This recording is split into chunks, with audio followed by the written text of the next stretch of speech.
Oyi, ovqat qilib bering. Qizim, ovqat pishirgani uyda tuzdan boshqa narsa qolmadi-da. Qo'shnilardan so'ragan xijolat bo'ladimi? Chunki faqat biz so'raymiz. Ular bizdan hech narsa so'rashmaydi. Yaxshi keldingizmi? Rahmat.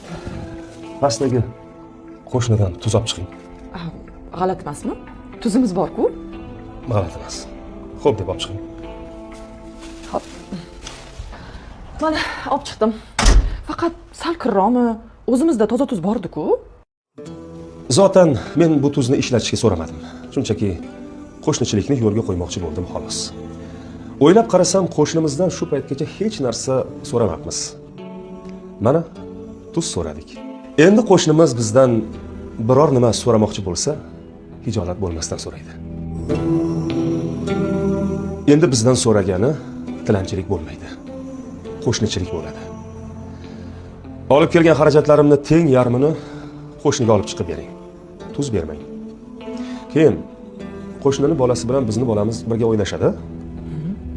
Bolamizni og'zidan sariyog' hidi kelsa, qo'shnini bolasini ko'ngli o'ksiydi.